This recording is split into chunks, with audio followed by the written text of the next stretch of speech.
हाल ही में नेटफ्लिक्स पर रिलीज होने वाली फिल्म फरहा ने इसराइल की चीखें निकाल दी हैं, क्योंकि इस फिल्म में इसराइल की हकीकत से पर्दा उठाया गया है और इसराइल का फिरौनियत वाला वो चेहरा दुनिया के सामने लाया गया है जो कि अब तक मीडिया और दुनिया के सामने न आ सका था। इसराइल की बेशुमार धमकियों के बावजूद नेटफ्लिक्स ने ये मूवी रिलीज कर दी, जबकि इसका बिल्कुल मकसद ये नहीं कि नेटफ्लिक्स को मुसलमानों के साथ हमदर्दी है, बल्कि नेटफ्लिक्स को पता है कि ये फिल्म एक कंट्रोवर्शियल फिल्म है जो कि सिर्फ नेटफ्लिक्स पर ही दस्तयाब है और पूरी दुनिया से लोग इस फिल्म को देखेंगे, जिसकी वजह से वो बहुत सारा मुनाफा कमाएंगे। इसराइल के यहूदी कोई यहूदी नहीं है, बल्कि यहूद एक कबीले का नाम था, लिहाजा कोई भी शख्स अपनी मर्जी से यहूदियत को इख्तियार नहीं कर सकता। मगर आज से कई सौ साल पहले सफेद फार्म तुर्किश और रशियन के लोगों ने, जो कि अजरबैजान और आर्मीनिया के इलाकों में आबाद थे, उन्होंने यहूदियत के मजहब को इख्तियार किया और आज खुद का ताल्लुक बनी इसराइल या यहूदी के नाम से जोड़ दिया, जबकि असल यहूदी सफेद फार्म नहीं बल्कि गंदमी रंगत के थे।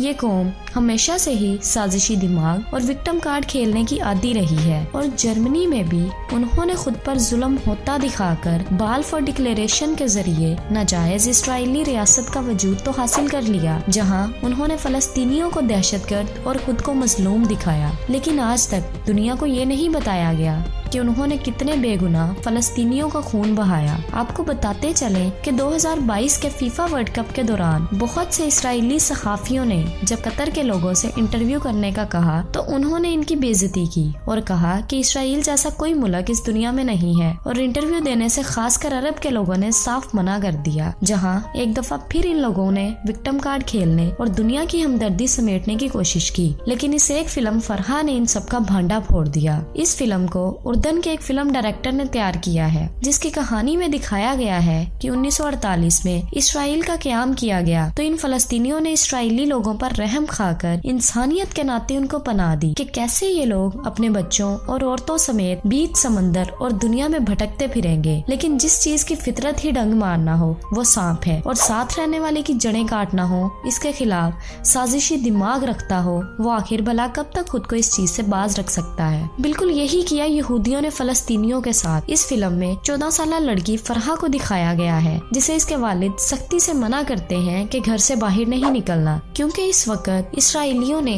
धड़ाधड़ फलस्तीनियों को उनके घरों से बेघर करना शुरू कर दिया होता है। लाखों लोगों को शहीद और लाखों लोगों को बेघर करके आबादकारी का ये सिलसिला जारी होता है, जो कि आज के टाइम 90% से भी ज्यादा हो चुका है। इस लड़की के गाँव पर इसराइल की फौजें हमला करके औरतों और बच्चों को कत्ल कर रही है। फिल्म की कहानी इसी बात के गिर्द घूमती है कि कितने जुल्म और बर्बरियत के साथ इन यहूदियों ने फलस्तीनियों को उनके घरों से निकाला और इनके घरों पर कब्जे किए। कैसे बच्चों ने अपने ही मुल्क और घरों में कैदियों वाली जिंदगी गुजारी ताकि अपनी जान, माल और इज्जत को बचा सकें। एक लम्हे के लिए अपने खानदान के मुतालिक सोच कर देखें कि अगर आपके घर के बाहर काबिज फौजी बंदूकें लेकर खड़े हों, आपको आपके घर से बाहर निकालना चाहते हैं और इन्हीं को दुनिया की सपोर्ट भी हासिल हो, तो यकीनन ये काफी दर्दनाक तस्वुर होगा। इस फिल्म के अंदर आप इन इमोशंस को अच्छी तरह फील कर सकते हैं। नेटफ्लिक्स को न सिर्फ अमेरिका बल्कि पूरी दुनिया की आवाम देखती है। अब जब सभी लोग ये फिल्म देखेंगे तो उन्हें पता चलेगा कि इसराइल जैसी नाजायज रियासत का क़याम कैसे हुआ, उन्होंने कितने बेगुनाह बच्चों,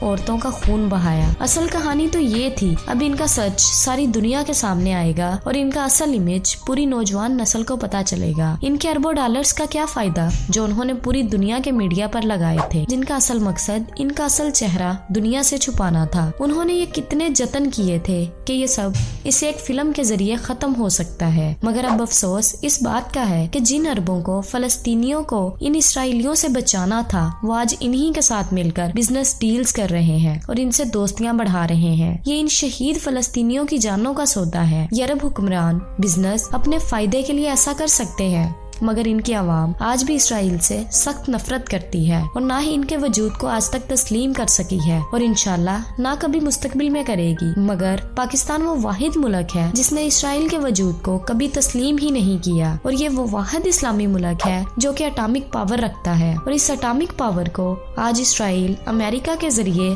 IMF और वर्ल्ड बैंक के जरिए जकड़कर और कर्जों में दबाकर इन एटॉमिक हथियारों पर कब्जा करना चाहता है। इसलिए आपको हैरान नहीं होना चाहिए چاہیے کہ اس وقت پاکستان پر کرپٹ ترین حکومت کیوں ہے، پاکستان کو ہر گزرتے وقت کے ساتھ قرضوں میں کیوں جھگڑا جا رہا ہے، اور یہ وہ ملک ہے جہاں سے کالے جھنڈوں والی جماعت خراسان سے نکلے گی، وہ خراسان جس میں افغانستان، پاکستان اور ایران کا علاقہ شامل ہے۔ حدیث مبارکہ کے مطابق یہی کالے جھنڈوں والی جماعت خراسان سے امام مہدی کی جماعت میں شامل ہوگی، جبکہ اسرائیل نوجوان نسل کو میڈیا اور باقی سارے ذرائع کے ذریعے یہی بتاتا رہا کہ کیسے فلسطین ان پر ظلم اور زیادتیاں کرتے ہیں، اور آج سے ہزاروں سال پہلے یہ لوگ فلسطین پر قابض تھے، یہ ان کا گھر تھا، مگر اب فلسطینیوں نے اس پر قبضہ کر رکھا تھا، جو کہ انہوں نے تو صرف ان سے واپس لیا تھا۔ اسی بات کا علامہ اقبال نے اپنے ایک شعر میں کیا خوب جواب دیا ہے کہ اگر اسرائیل کا فلسطین پر حق ہے کہ ہزاروں سال پہلے یہ ان کا گھر تھا، تو آج اسپین بھی مسلمانوں کو واپس ملنا چاہیے، جس پر 500 سال تک مسلمانوں نے حکومت کی۔ اپنی اور دنیا کی نوجوان نسل کا